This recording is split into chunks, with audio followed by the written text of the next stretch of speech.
Saludamos con la asambleísta Ana Herrera, asambleísta de las filas de la Revolución Ciudadana. ¿Cómo está, asambleísta? Gracias por acompañarnos aquí en Ecuador en Directo. Bienvenida.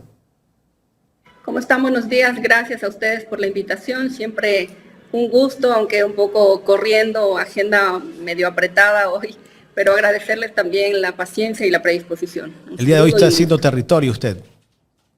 El día de hoy estoy en la provincia, aprovechando que no hay convocatoria al pleno, porque le duró poco al presidente eso de trabajar todos los días. Así que estamos haciendo agenda en territorio, cumpliendo también con los medios. Asambleísta, usted que el día de ayer dijo que al gobierno no le gusta que le hablen del Plan Fénix. El Plan Fénix ya no lo mencionan, ¿no? Ahora no sé cómo se llama el plan que tienen, por lo menos acá en la costa.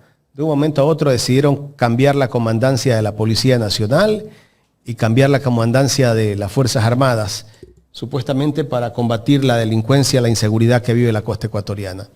¿Qué criterio tiene usted con el combate a la delincuencia que lleva este gobierno, que por cierto no es de ahora, no es que se posesionó el 24 de mayo? Muchos quieren hacer creer que recién tiene un mes y algunos días, ya tiene 19 meses.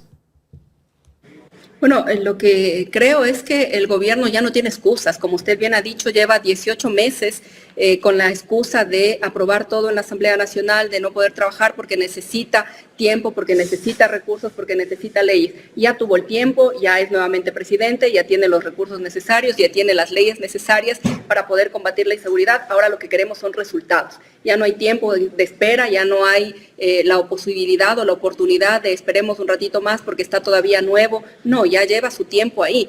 Y respecto de lo otro, yo no sé por qué a los ministros les molesta tanto que se les pregunte sobre el famoso Plan Fénix, cuando lo lógico es que si se supone que si esa es política pública de Estado en torno a la lucha contra la inseguridad, lo más lógico era preguntarle al ministro actual si su ministra anterior le pasó todos los datos del Plan Fénix o no, o que nos cuenten en qué consiste para ver si de alguna vez nos enteramos que mismo de eso del Plan Fénix, porque cada vez causa más curiosidad, ¿no? El tema de que se exacerben tanto, de que se moleste tanto el ministro y que reaccione además de esa manera grosera, maleducada y prepotente cuando se le preguntan y cuando se le cuestionan, porque si van a la Comisión de Fiscalización, a pesar de que ellos tengan mayoría, de que sean 6 y nosotros seamos 4, lo que no pueden esperar y no deben esperar nunca es que nosotros nos quedemos en silencio y sin decir nada o no cuestionemos las cosas con las que no estamos de acuerdo. Y ahí el ministro y las autoridades futuras que vengan a la comisión deben tener claro que nuestro rol en representación de esos cerca de 4 millones de ecuatorianos que depositaron su voz y su confianza en nosotros es que nosotros seamos su voz en la Asamblea Nacional y eso nos obliga a no quedarnos callados. Yo no le pregunté al ministro nada que no fuese de su competencia, ni le pregunté algo que estuviese fuera de la convocatoria, ni fui maleducada o grosera. Ojalá sacaran todo el extracto de la intervención, porque solo sacan la parte en la que el ministro habla, ¿no? Pero yo le recordaba al ministro que su comparera porque él estaba llamado a darnos información, no a hacer una rendición de cuenta de los operativos que han hecho, que por supuesto son importantes, pero que para eso ya tienen los mecanismos comunicacionales, institucionales, para poder darle a la ciudadanía la información. Él estaba convocado ahí para que nos diga qué acciones está tomando el Ministerio del Interior y la Policía Nacional para depurar el sistema de justicia, porque recuerden que ellos tienen firmado un acuerdo además con la UAFE y con algunas otras instituciones en torno a esto. Y el ministro no supo responder, dijo, ¿por qué no va y les pregunta a ellos? No, pues es que a quien tengo que preguntarles es al ministro del Interior, porque él es el que está aplicando la política pública. Y no le gustó que le dijera que está haciendo trabajo en vano cuando nos mostró un video institucional conjunto con el director de la UAFE en el que decía que ahora sí iban a investigar los patrimonios de los jueces y fiscales.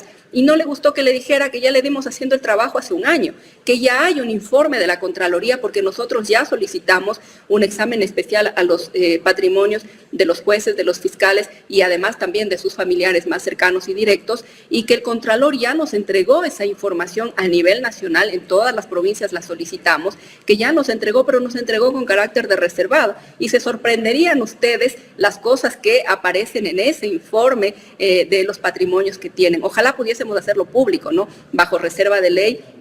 Nosotros no podemos hacerlo, estamos sin obligados. Sin mencionar, podemos hablar qué aparece. Sin aparecen mencionar ahí unos patrimonios que para nada se compadecen con el trabajo diario que hacen. Yo digo, nosotros también estamos expuestos, digamos, o se solicitó en la presidencia de la compañera Viviana Veloz que se haga un examen especial de nuestras cuentas y ojalá la hicieran públicas, porque van a ver que muchos de nosotros tenemos más deudas que cualquier otra cosa después de haber estado en campaña constante, ¿no? Pero si ustedes viesen los patrimonios que tienen algunos jueces y fiscales, que tienen propiedades, que tienen bienes, que tienen inmuebles, que tienen dinero en efectivo, yo digo, ¿de dónde hacen todo eso?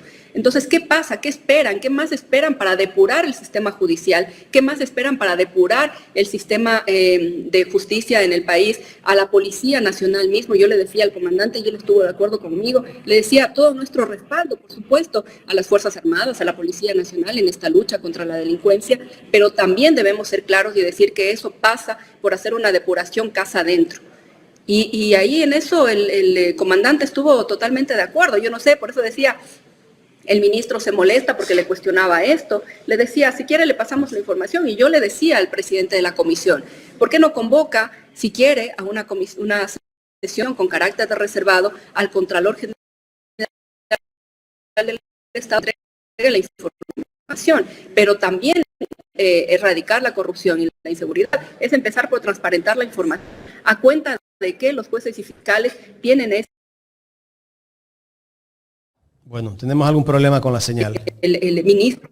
Ahí recuperamos la señal. También, ahí está. Y yo le decía, otro de los inconvenientes que tenía el ministro es porque yo le preguntaba qué van a hacer, por ejemplo, con esas denuncias que hacen algunos jueces y algunos fiscales, por ejemplo, que por la inseguridad en Guayaquil llevan desde febrero trabajando en teletrabajo. O sea, ¿por qué siguen trabajando en teletrabajo? ¿Es por la seguridad? ¿Es porque tienen algún tema de extorsión? ¿Por qué? No supo contestarme, también se incomodó. Le preguntaba qué seguimiento se ha dado, por ejemplo, a los servidores policiales que elaboran los partes policiales, que luego los fiscales dicen que esas son las causas por las que luego tienen que dejar en libertad a los delincuentes. ¿Qué seguimiento les están dando? ¿Están dando formación? ¿No están dando capacitaciones? ¿Qué están haciendo? ¿Cuáles son los resultados de los convenios firmados entre el Ministerio del Interior y la Secretaría de Transparencia para transparentar todo esto, por ejemplo, ¿no? Entonces, se molestan cuando uno no está de acuerdo con ellos y cuando les cuestionan las cosas. Entonces, por mucho que el ministro siga levantando la voz, por mucho que siga gritando, por mucho que se levante y se vaya cuando yo le iba a preguntar, porque no se quedó a escuchar mi respuesta a su intervención, se fue, se levantó y se fue. Por mucho que no les guste escuchar, yo lo voy a seguir diciendo, lo voy a seguir fiscalizando, voy a seguir cuestionando las cosas que no nos parezcan adecuadas. Carla. Asambleísta, buenos días. Carla Aro le saluda. Bueno, efectivamente el señor ministro del Interior, John Reymer, se ha pasado pues acusando, ¿no? Acusando a los jueces y a los fiscales de que el trabajo de la policía al final no termina de consolidarse por ellos.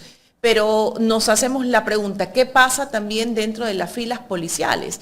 De repente el ministro presentó algún tipo de plan o de reestructuración que exista o que se dé dentro de las filas policiales. Le pregunto esto también porque la Comandancia General de las Fuerzas Armadas se va a trasladar acá, ¿no?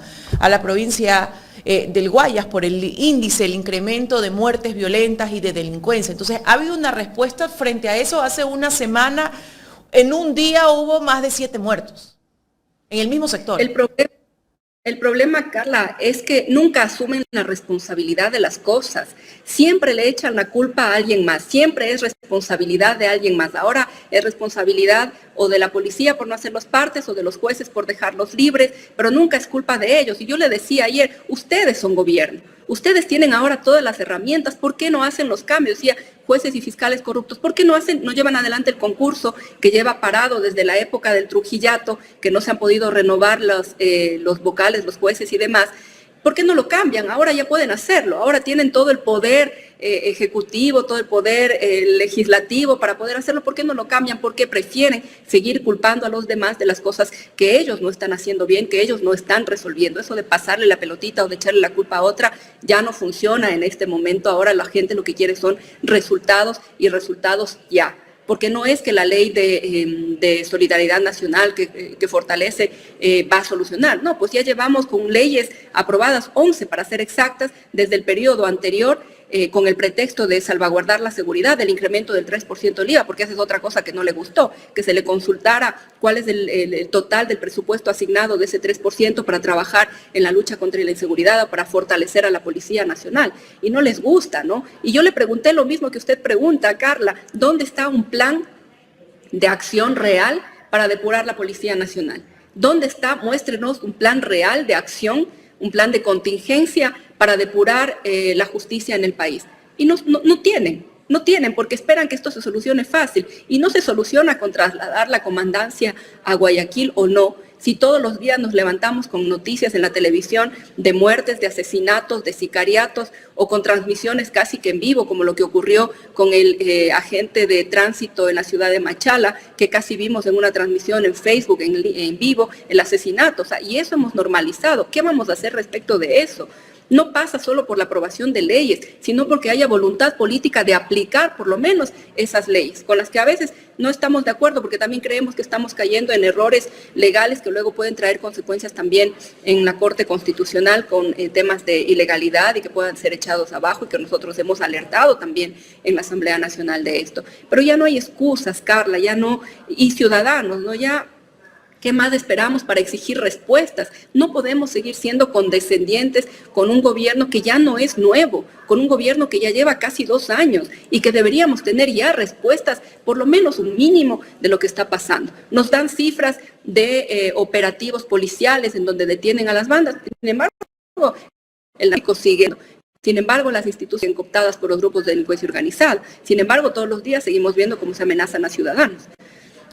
Asambleísta Herrera, ¿esto significa que no hay un plan que abarque la política de seguridad en este país? Usted decía hace un momento, bueno, un plan Fénix que no hubo, no hay respuesta, ok, eso ya pasó, digamos que fue hace un año, pero actualmente no hay ningún plan, no se ha mostrado ningún plan, no existe, no hay, están trabajando al día a día. Están trabajando al día a día, están improvisando, y eso es lo que preocupa, porque si nosotros viésemos que hay un plan real, un plan estructurado, un plan sistemático, al que hay que darle seguimiento, en el que podamos medir los resultados, en el que podamos medir todo, sería distinto, pues sería ilógico que nosotros nos quejemos o que estemos reclamando por algo que ya existe. Nosotros también queremos que la seguridad en el país mejore, nosotros también queremos sentirnos más tranquilos, nosotros también queremos que los índices de inseguridad bajen, nosotros también queremos que las Fuerzas Armadas y la Policía Nacional pueda hacer su trabajo de manera adecuada. Lo que no queremos es impunidad tampoco, y qué es lo que ocurrió con lo que alertamos también con la aprobación de la Ley de Solidaridad Nacional. Esa Ley de Solidaridad Nacional, que además eso es curioso también, ¿no? Las leyes económicas urgentes llegan con un nombre y luego sufren una transformación y terminan llamándose de otra manera. Pero esa Ley de Solidaridad Nacional, nosotros dijimos que va a ser una herramienta para la impunidad, y no nos equivocamos. El día de ayer vimos como los 4 militares de las Malvinas pidieron ya un habeas corpus para quedar libre de las responsabilidades que tuvieron ahí. Entonces, la impunidad no puede ser carta blanca para que puedan actuar los funcionarios de la manera en la que quieran y luego queden impunes. ¿Por qué no, por ejemplo, llamar a juicio político? Y archivaron el juicio político del ministro Lofredo en la Comisión de Fiscalización, cuando habría sido sano incluso para el gobierno que pueda esclarecer en la comisión, no para los legisladores, sino para todo el país, que pueda esclarecer lo que pasó con los 4 niños de las Malvinas, porque esas son familias que merecen respuestas. No son solo 4 niños más, no son solo 4 cifras, son solo una ventana de todo lo que ocurre en el país. ¿Cuántos casos más como los niños de las Malvinas tendremos que no conocemos y que no van a esclarecerse nunca? Ellos por lo menos tienen, sus padres, digamos, tienen la posibilidad de reclamar y de levantar su voz, y se ha vuelto algo emblemático, pero hay que buscar verdadera justicia, no impunidad. ¿Cuál era el objetivo principal, o cuál considera usted que era el objetivo principal de esta ley de solidaridad? La impunidad, que es lo que nosotros dijimos, y por otro lado beneficiar o seguir beneficiando a estos grandes grupos económicos, esos grandes grupos de poder, que ahora, sobre pretexto de que donaron una motocicleta para la Policía Nacional, se van a poder librar de pagar los impuestos que están debiendo, cuando habría sido, y nosotros lo propusimos, ¿no? Ok, aprobemos la ley de Solidaridad Nacional, pero incorporemos ahí un artículo que diga que todos los que estén debiendo, que todos los deudores del SRI se pongan al día, claro, no les gustó, pues no lo incluyeron. Y como en todas las leyes nosotros hacemos propuestas, la ley de inteligencia, que es tan polémica, nosotros propusimos en bloques para poder apoyar eso. Así que debemos estar pendientes también de lo que eso, ¿no? Creo que otra vez tenemos con la conexión. Sí, estamos con la... no sé si le podemos pedir, por favor, a la asambleísta Ana Herrera, asambleísta de la Revolución Ciudadana, que salga y se vuelva a conectar para de esta forma tratar de mejorar la conexión. Estamos conversando con la asambleísta de la Revolución Ciudadana, la máster Ana Herrera, justamente sobre el tema de la seguridad y sobre esta comparecencia que tuvo ayer el ministro del Interior, John Reinberg, ¿no?, al que se le hacían un sinnúmero de respuestas en torno a la seguridad y no había, pues, expresiones concretas y claras, porque no hay un plan de seguridad, no nos muestran un verdadero plan, ¿no? Cuáles son las estrategias claras, los objetivos claros que ellos tienen, ¿no? Efectivamente, tiene que haber depuración dentro de todo el sistema judicial, dentro de la policía, Fuerzas Armadas, y lo decía la asambleísta Ana Herrera, ¿no?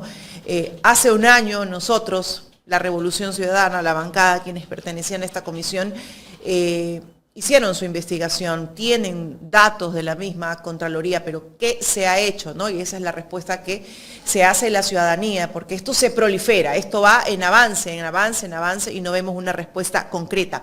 Asambleísta, ya la tenemos de nuevo con nosotros. Muchas gracias.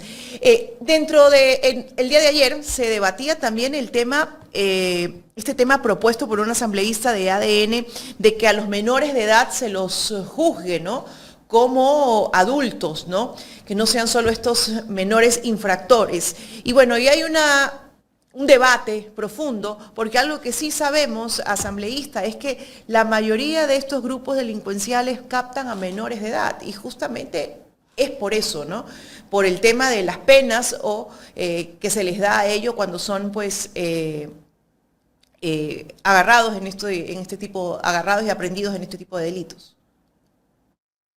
Mire, yo creo que Carla, es un tema polémico que se debe discutir de manera más profunda y más responsable. Podemos coincidir en algunas cosas, pero creo que la solución no pasa solo por imputarlos o por poner más penas, sino por hacer una reforma y una reestructuración general de lo que ocurre, porque eso es solo la consecuencia, la captación de los menores de edad por las bandas delincuenciales solo es la consecuencia de las desigualdades y de la pobreza que vivimos ahora en el país, porque además a quienes captan son precisamente adolescentes, a jóvenes que vienen de estratos sociales bastante precarios, por decirlo así, ¿no?, y que salen del sistema escolar para ser enrolados en estas bandas y demás. Por supuesto que nosotros creemos que hay que hacer allá unas reformas, por supuesto que creemos que hay que salvaguardar los derechos de los niños, niñas, adolescentes, pero sí creemos que hay que hacer una reforma, pero una reforma que sea más discutida en mesas de trabajo, en mesas temáticas, que tenga en cuenta los criterios de diferentes instituciones, de diferentes organismos, y que si finalmente se aprueba que sean juzgados como adultos, garantizar por lo menos que la rehabilitación social sea la adecuada, porque no ganamos nada con meter a un delincuente infractor en un centro de rehabilitación social donde va a salir más experto que rehabilitado. Entonces es como pensar de manera más general, de manera más amplia en la solución de este problema. Nosotros sabemos que es difícil, sabemos que es muy complicado y que no puede ser juzgado igual un adolescente que roba en una tienda una funda de caramelos que un adolescente que utiliza un arma de fuego y termina asesinando a alguien. Creo que en eso estamos de acuerdo. Pero creo que hay que buscar la proporcionalidad en la norma y que eso no puede ser incluido a última hora en un proyecto económico urgente, sino que tiene que ser un debate mucho más amplio que quizá debería llevarse en la Comisión de Garantías Constitucionales o en la Comisión de los Derechos de la Niñez y a la Adolescencia, porque es una reforma a un artículo del COIP, o en la de Justicia, perdón, no en la de Garantías, en la de Justicia o en la de la Niñez, pero tiene que ser un debate mucho más amplio, mucho más profundo y que trate no solo la consecuencia del problema, sino el problema de raíz. Pero se lo trata de incluir. ¿Cuál va a ser la posición de ustedes frente a eso? Nosotros estamos discutiendo también porque al interior de la bancada hay distintas posturas respecto del tema. Nosotros queremos garantizar los derechos de los niños, niñas y adolescentes, pero también garantizar el derecho de todos los ciudadanos a poder vivir en paz. Así que esa es una discusión que todavía estamos teniendo al interior de la bancada también. Eso no me parece que sea malo, creo que es bueno, porque de esas discusiones internas también vamos a poder sacar una resolución para apoyar. Nosotros estamos de acuerdo con gran parte de lo que se está planteando en la Ley de Integridad Pública, porque creemos que hay que hacer una reforma profunda. De hecho, dentro de nuestro trabajo estaba la reforma a la Ley de Contratación Pública. Creemos que es necesario transparentar, agilitar los trámites, mejorar los procesos, que el catálogo electrónico sea transparente, que digamos los oferentes puedan tener igualdad de condiciones. Nos preocupa, por ejemplo, en el proyecto de ley que se quiera excluir o que se quiera de alguna manera menoscabar los derechos que tienen quienes forman parte de la economía popular y solidaria, de la pequeña empresa, de las mini pymes, que son las que generan trabajo en lo local, ¿no? Entonces, sí estamos preocupados en torno a esto, estamos revisando, estamos trabajando, a la par que estamos revisando también el nuevo proyecto económico urgente, en el que nos preocupa también la intención de privatizar las áreas protegidas. Eso también hay que ponerle mucha atención al tema. Pero volviendo al de integridad pública, Carla, creo que todos estamos de acuerdo y todos vamos a coincidir que hay que mejorar la contratación. Está corrompido,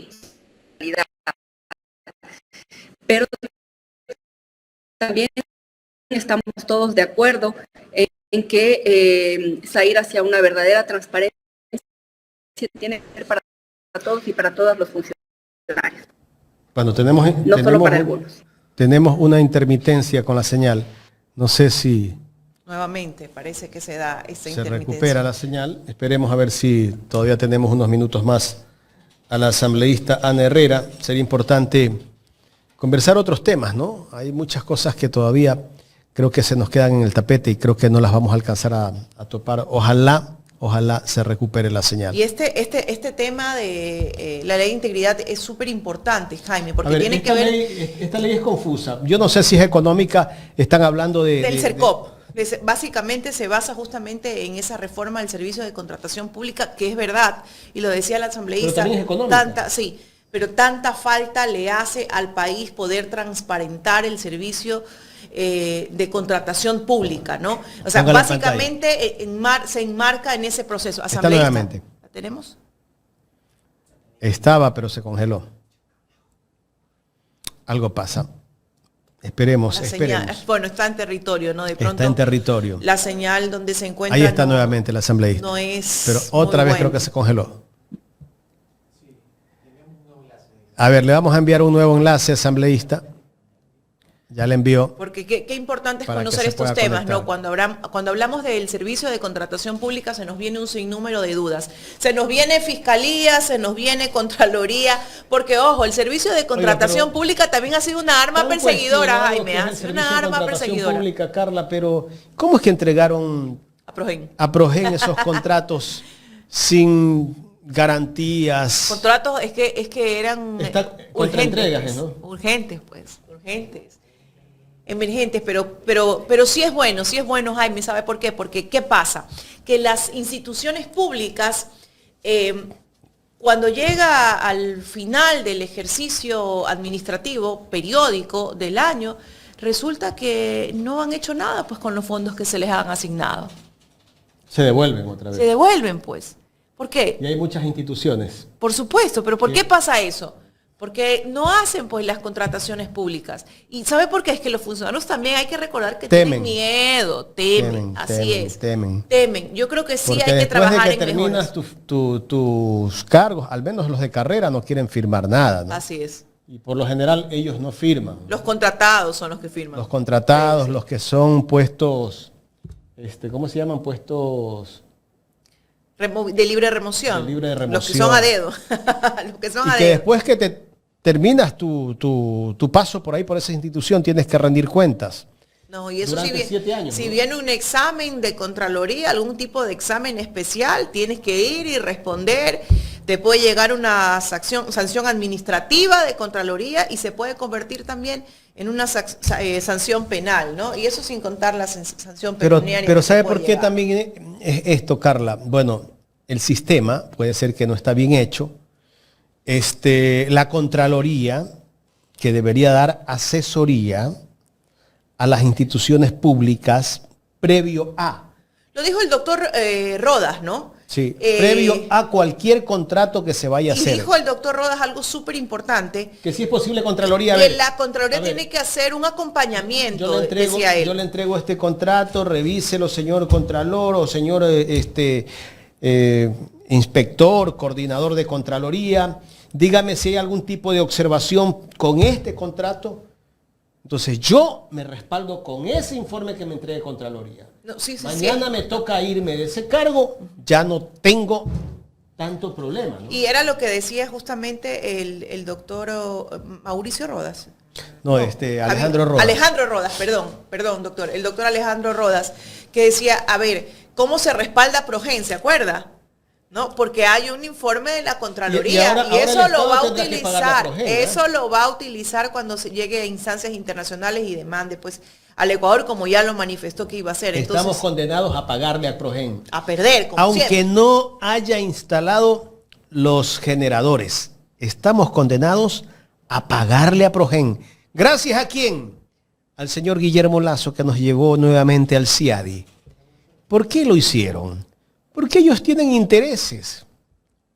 ¿Qué ganamos estando en el CIADI? No es que no viene la inversión extranjera porque no está en el CIADI. ¿Cuántos millones trajo de inversión extranjera? Nada, ni uno. Y la inversión no va a venir a este país con... Pandorito, ¿cuántos millones trajo de inversión extranjera? Ninguno. Mentirosos, farsantes, cuenteros. Así es como ustedes han hecho lo que les ha dado la regalada gana en este país. Vendieron humo a la gente. Es que la inversión extranjera no viene porque resulta que no podemos estar en el CIADI. Hay que llevarlo al CIADI al Ecuador. Para generar confianza. Para generar confianza de la inversión extranjera. Sinvergüenzas. Estamos condenados a pagar cualquier contrato, aunque nos vengan a estafar al Ecuador, como lo está haciendo Progen, estamos condenados a pagarle, aunque no instale los generadores. Asambleísta, disculpe que se fue la señal, no sé si es cuestión de nosotros o allá donde usted está en territorio. Bueno, no sé, disculpas también en todo caso, pero bueno, ya intentemos otra vez, aquí estamos. Aquí estamos. Estamos conversando sobre esta reforma que hay que hacer en el servicio de contratación pública y ahí nos venía a la mente Progen, ¿no? Que incluya esta reforma también, este tipo de contratación públicas que obviamente se dan de un grado excepcional con materia de emergentes en determinados casos, pero que también se pueda transparentar, asambleísta, porque también los funcionarios públicos tienen miedo a la contratación pública y es que Contraloría no está dando un acompañamiento que certifique el actuar dentro pues, de las instituciones públicas en base a esa contratación. Ahí hay muchos vacíos dentro del proceso de CERCOP. Porque además le dan la responsabilidad de la contratación pública a funcionarios que no deberían hacer contratación pública, que no están capacitados para la contratación pública, ¿no? Y el problema central de todo esto es la corrupción sistémica que hay precisamente en la contratación pública, con pérdidas que se estiman entre el 10 y el 30% del valor de los proyectos estatales, y estos son cerca de 930 millones anuales, según datos a los que hemos tenido acceso, ¿no? Y el impacto económico de esto es realmente muy grande, cerca del 6.5% del PIB. Ineficiencias que generan además sobrecostos en la contratación pública, ¿no? Lo que se busca con este proyecto de ley básicamente, y con lo que nosotros sí estamos de acuerdo y estamos apoyando y estamos haciendo nuestros aportes, es con la modernización de la contratación pública, con implementar tecnologías para agilizar los procesos y reducir los tiempos de la contratación. Crear, como le decía, un portal de contratación pública que sea unificado con alertas tempranas contra irregularidades que se puedan presentar, fortalecer, por supuesto, la integración, la certificación obligatoria que le decía de los operadores del sistema de contratación, porque tienen que estar capacitados. No puede ser, por ejemplo, en el sistema de salud pública, les ponían a los médicos tratantes a hacer contratación pública y la responsabilidad que hay y las consecuencias que hay con la Contraloría General del Estado cuando se hacen malos procesos, ¿no? Entonces son cosas que son importantísimas tener en cuenta y por supuesto dentro de estas reformas implementar temas para la fiscalización en casos como los de Progen, que no porque se haya dado de baja el contrato ya no pasa nada, no, porque ahí hay cerca de 64 millones de dólares que ahora ¿dónde están? Que quién responde por ellos, que tenemos que hacer un proceso de fiscalización al que por supuesto se negaron la bancada de gobierno y que aún así nosotros vamos a impulsar desde una de las comisiones donde tenemos ¿De qué manera justifican ellos la no fiscalización de esos contratos? No justificaron, simplemente es la fuerza de los votos, porque además ni siquiera dieron paso al debate, ¿no? El compañero legislador Blasco Luna presentó la moción como cambio del orden del día para llevar adelante un proceso de fiscalización, se le dio la palabra, pero luego no hubo debate, entonces ni siquiera ellos argumentaron el por qué no quieren que se fiscalice Progen. Simplemente se negaron a hacerlo sin ninguna otra razón y nosotros lo que estamos diciendo es solo queremos saber las cifras reales, solo queremos saber, lo único que queremos es que se transparente, qué fue lo que ocurrió, los ecuatorianos queremos saber. Hay un decreto, el 229, si no estoy mal, que fue suscrito por el presidente de la República en abril del año anterior, donde declaraba en emergencia el sector energético, que hablaba en crisis del sector energético, ¿no? Y ahí hubo varias resoluciones respecto de la contratación de algunos mecanismos para poder garantizar la dotación de energía en el país. Entre ellos fueron los contratos de estos con Progen, ¿no? Que se adjudicaron el 2 de agosto. Y ahí nosotros ya denunciamos que había una oferta con un precio sospechosamente bajo para los motores nuevos. Renunciaban al anticipo, un pago de cerca del 70% con paying list, y son algunas de las irregularidades, ¿no? Por ejemplo, que Progen no es fabricante de motores, ni es fabricante de generadores. Motores ya tienen 10 años, dicen, ¿no?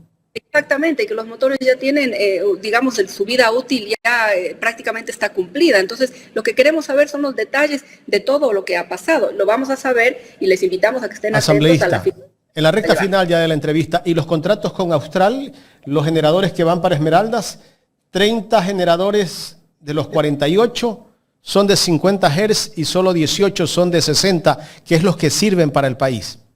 Y no abastecen y no son útiles, digamos. Entonces, ¿cuál es la necesidad de comprar o de tener estos dos cuando esto no está solucionando el problema que tenemos? Y le escuchábamos ayer a la portavoz, ayer me parece que fue a la portavoz del gobierno diciendo que no vamos a tener nuevamente razonamiento energético. Hay que guardar esas declaraciones para en un par de meses saber si es verdad o no. Y tendremos que volver a prepararnos para si volvemos a tener, porque está previsto que haya una nueva etapa de época de estiaje en el país y a nivel regional también. Ojalá se estén tomando las precauciones necesarias respecto de esto, pero esto no exime de la posibilidad de poder seguir haciendo o llevar adelante procesos de fiscalización, tanto de lo que usted menciona como lo de Progen, porque necesitamos saber, solo decir que se echa abajo el contrato no es la solución.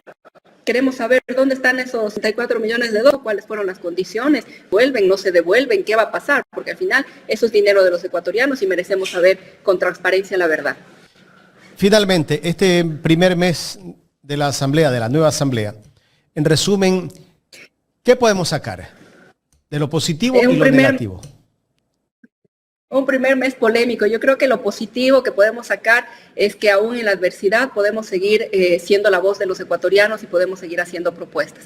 Ha sido bastante polémico desde la instalación de la Asamblea Nacional, en donde no se nos permitió y fue vergonzoso, y yo que ya llevo cerca de 4 años en la Asamblea, porque este es mi segundo periodo, jamás en ninguna de las presidencias, ni de la señora Yori, ni del señor Saquicela, ni de la compañera Viviana Veloz, se había visto el atropello de cerrar los micrófonos, de inhabilitar las curules para que no podamos solicitar el pedido de la palabra o que podamos presentar mociones, la forma arbitraria en la que se designaron los miembros del Consejo de la Administración Legislativa, la forma arbitraria en la que se conformaron las comisiones, donde ellos tienen el control absoluto de valga la redundancia, de absolutamente todo, la manera en la que se llevan adelante los debates en el Pleno de la Asamblea Nacional, que muchas veces no son debates porque se abre la palabra incluso a uno de los legisladores del oficialismo y se cierra, eso no es debate.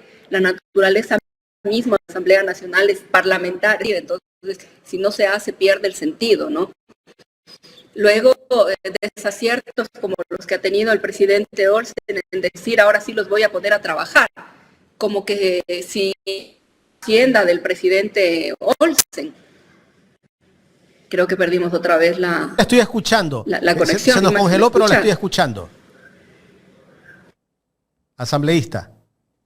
Ah, ya, perfecto. Le decía... sí, la estoy escuchando. Decía la prepotencia con la que el presidente Olsen quiere manejar, cree que esa es su hacienda, cree que la asamblea es su hacienda. Cuando hablaba, por ejemplo, de ahora sí vamos a trabajar y dijo que íbamos a trabajar a viernes y que íbamos a sesionar en el pleno todos los días, creo que desde el desconocimiento queremos pensar, ¿no? Porque eso le duró una semana hasta que se dio cuenta que si las comisiones no trabajan, no hay producción legislativa para el pleno pueda debatir de las cosas que hay en la Asamblea Nacional. El tema que se inventó de las multas y de los atrasos y del registro de la asistencia. Siempre se ha hecho el registro de la asistencia de manera biométrica en las curules electrónicas. Siempre ha habido este reglamento de sanciones por atrasos y faltas al pleno. Entonces no se está inventando nada nuevo.